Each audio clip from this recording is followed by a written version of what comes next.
जय गुरु जी। शुक्राना गुरु जी। आप सभी साथ संगत जी को जय गुरु जी। गुरु जी आप सभी पर मेहर बनाए रखें। सरबत्ता भला सरबत्ता भला।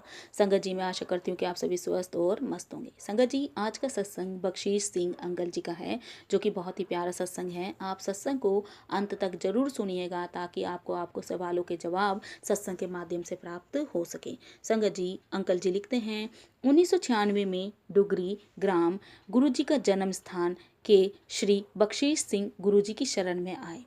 उनकी पुत्री का एक कान का पर्दा क्षतिग्रस्त हो गया था। जब वह 1 साल की थी, उसे ज्वर के अतिरिक्त गले में खारिश रहती थी और कान से पस भी बहती रहती थी। ऐसा पिछले 12 सालों से चल रहा था। चिकित्सकों, पंडितों, जोशियों, बाबा और संतों सब मार्ग वह अपनाकर देख चुके थे, पर अस्पताल में भी उन्होंने बहुत जगह इलाज कराया, परंतु उनको हर जगह असफलता ही उनके हाथ में लग रही थी। अंततः बख्शीश जी ने गुरुजी से विनती करने का विचार बनाया। गुरुजी उन दिनों पंचकुला में थे। जब बख्शीश अंकल जी अपनी बेटी के साथ वहां पहुंचे तो गुरुजी ध्यान में बैठे थे। एक सेवक ने जब गुरुजी को उनके आगमन का समाचार दिया तो गुरुजी ने उन्हें अगले सप्ताह आने का आदेश दिया। बख्शीश अंकल जी निराश अवश्य हुए, क्योंकि उन्हें वहां तक पहुंचने में 4 घंटे लगे थे, पर वह अगले सप्ताह 6 बजे आने का विचार बनाकर लौट गए। अगले सप्ताह जब बख्शीश अंकल जी वहां पहुंचे तो गुरुजी ने उनके आने का कारण पूछा। बख्शीश अंकल जी ने अपनी बेटी की समस्या बताकर गुरुजी से उनकी कृपा पाने के लिए प्रार्थना करी। गुरुजी ने प्रश्न किया कि वह कौन सी कक्षा में पढ़ रही है। व्यथित पिता ने उत्तर दिया कि वह 8वीं कक्षा में है। गुरुजी मुस्कुराकर बोले, कल्याण हो गया, जा ऐश कर। बख्शीश अंकल को यह साधारण पर शक्तिशाली वचन अस्पष्ट लगे तो वह खड़े रहे। गुरुजी ने पूछा कि क्या उनको कुछ और चाहिए। बख्शीश अंकल ने यह पहले दर्शन थे। पिता ने हाथ जोड़कर गुरुजी से उनकी बेटी को लंबे समय से चले आ रहे कष्टों से निवृत्त करने की बात दोहराई। गुरुजी के निर्देशानुसार वह संगत में बैठे और उन्होंने प्रसाद और लंगर भी ग्रहण किया।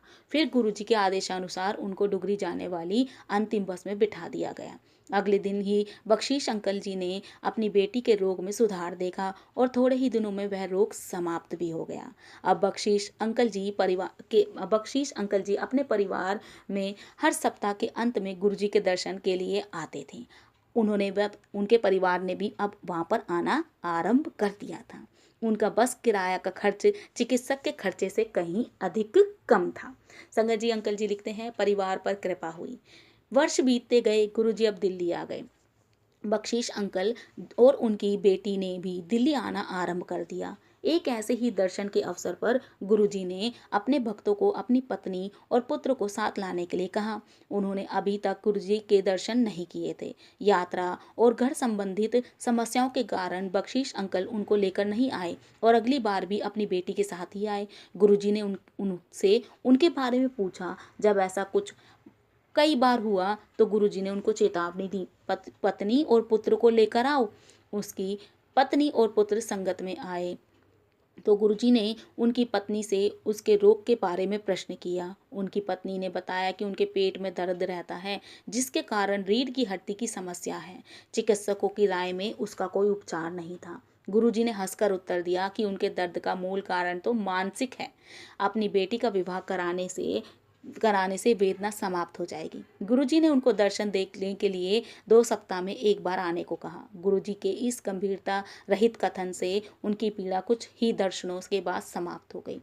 गुरुजी की ऊर्जा ऐसी है, वह अपने सब अनुयायियों से अत्यंत प्रेम करते हैं और उन सब का भला करते हैं, सबका ध्यान भी रखते हैं जो संगत के संपर्क में हैं, भले ही वह संगत में आकर गुरुजी के दर्शन कर पाए या नहीं। उल्लेखनीय है कि बख्शीश अंकल के अन्य परिवार के सदस्यों को उन्होंने विशेष रूप से बुलाया था। अंकल जी लिखते हैं, भक्त को मुक्ति। बख्शीश अंकल जी दिल्ली माह में एक बार आते थे। एक बार गुरुजी ने उनको अपने पास बुलाकर 2 सज्जनों से परिचय कराया। वार्तालाप के दौरान बख्शीश अंकल जी के पिता का उल्लेख आया, जो कि 85 वर्ष के रहे होंगे। वह स्वस्थ थे, उनकी दृष्टि सामान्य थी और दंत पीड़ा तक नहीं होती थी। बख्शीश अंकल ने कुछ निर्भीक होकर गुरुजी को अपने पिता के रोग के बारे में बताया, जो घुटनों के टखनों तक था। चिकित्सक उनके रोग या पीड़ा को कम नहीं कर पा रहे थे। गुरुजी ने बख्शीश अंकल को आश्वासन दिया कि वह चिंता ना करें, उनके पिता को रोग से निवृत्ति मिल जाएगी। प्रभु ने यह भी कहा कि यद्यपि चिकित्सक सहायता करते हैं, उन्हें भी अपनी जीविका अर्जित करनी है।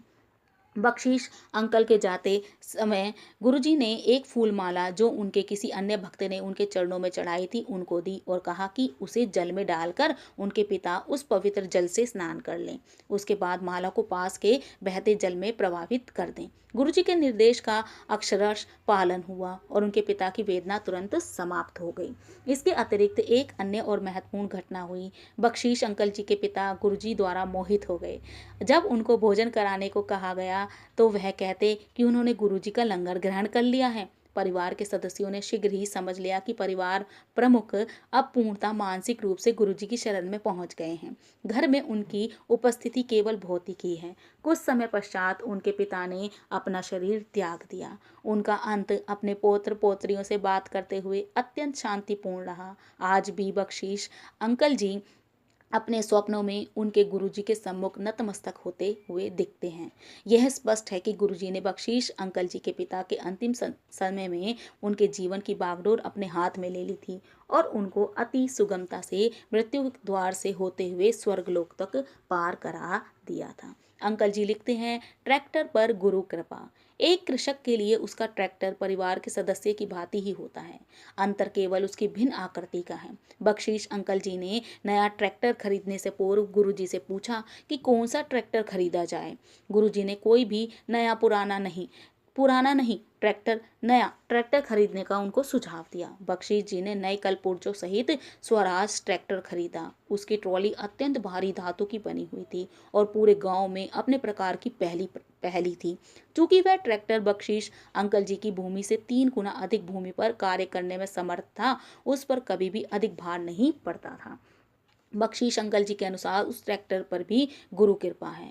यह इस संदर्भ से स्पष्ट हो जाता है। बख्शीश जी के पुत्र को स्वप्न आया कि जब वह उसे चला रहा था तो कुछ लोगों ने ट्रैक्टर को रोकने का प्रयास किया। ट्रैक्टर पर बैठे हुए एक व्यक्ति ने उसे ट्रैक्टर रोकने को कहा, अन्यथा वह उसने ट्रैक्टर छीन लेंगे।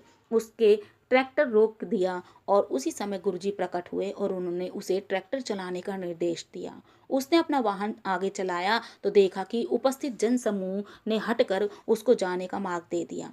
बख्शीश अंकल जी के पुत्र ने जब अपने परिवार को यह बात बताई तो उन्होंने निष्कर्ष निकाला कि गुरुजी ने किसी आने वाली विपदा से ट्रैक्टर की रक्षा की है। संगत जी अंकल जी आगे लिखते हैं, बख्शीश बड़े किसान बने। 2004 से 2005 में गुरुजी ने संगत के कुछ सदस्यों को अपने ग्राम डुगरी जाने की स्वीकृति दे दी। संगत के 30-35 सदस्य जब डुगरी पहुंचे तो बख्शीश अंकल ने उन्हें लस्सी परोसी। रात को बख्शीश जी की पत्नी को स्वप्न में गुरुजी ने पूछा कि क्या घर में घी की कमी है। जब उसने नहीं में उत्तर दिया तो गुरुजी ने प्रश्न किया कि केवल लस्सी देकर उसने मक्खन क्यों रख लिया था। वह शर्मिंदा होकर उठ गई। अगले दिन प्रातःकाल उसने यह घटना अपने परिवार के सदस्यों को सुनाई तो उन्होंने अनजाने में की हुई गलती को दोबारा ना होने का निश्चय किया। अब मौका मिलने पर वह लस्सी मक्खन के साथ ही देते हैं। यद्यपि यह स्पष्ट नहीं है कि गुरुजी ने ऐसा क्यों किया। एक अन्य पक्ष से विचार किया जाए तो जितना अतिथि को दिया जाता है परिवार उससे कहीं अधिक ईश्वर से प्राप्त करता है। उस परिप्रेक्ष्य में बख्शीश जी भी अब बड़े कृषक बन गए थे, पर बख्शीश अंकल जी के परिवार पर गुरुजी की कृपा अभी भी बनी हुई है। बख्शीश अंकल जी की एसिडिटी की समस्या के लिए गुरुजी ने उन्हें अभिमंत्रित तांबे के लोटे से जल पीने को कहा और वह रोग भी उनका जल्दी ही समाप्त हो गया। अब बख्शीश अंकल तांबे के लोटा लेकर घर लौटे तो उनके पुत्र ने विनोद करते हुए मजाक करते हुए उसे घर छोड़कर घर के प्रत्येक सदस्यों को गुरुजी को कुछ न कुछ दिया है। बहन और पिता को तांबे का लोटा, माँ को चित्र दिया और तांबे का लोटा दिया। वह ही रह गया था। अगली बार जब वह गुरुजी के दर्शन के लिए पहुंचा तो गुरुजी ने उसे बुलाकर एक चित्र दिया। गुरुजी इस आकस्मिक प्रतिदान से वह अति चकित और बेहद प्रसन्न हुआ। बख्शीश पर अंकल जी का परिवार पर गुरुजी की अनुकंपा यही दिखाती है कि उनकी अप्रतिबद्ध कृपा और संरक्षण सदा भक्त के साथ रहते ही हैं। संगत जी, बहुत ही प्यारा सत्संग था अंकल जी का, और मैं आशा करती हूँ कि आपको पसंद आया होगा और आपके सवालों के जवाब भी जरूर मिले होंगे। संगत जी, मैं आज अपनी वाणी को यहीं विराम दूंगी। जय गुरु जी, शुक्राना गुरु जी। ओम नमः शिवाय। शिव जी सदा सहाय। ओम नमः शिवाय। गुरु जी सदा सहाय। जय जय।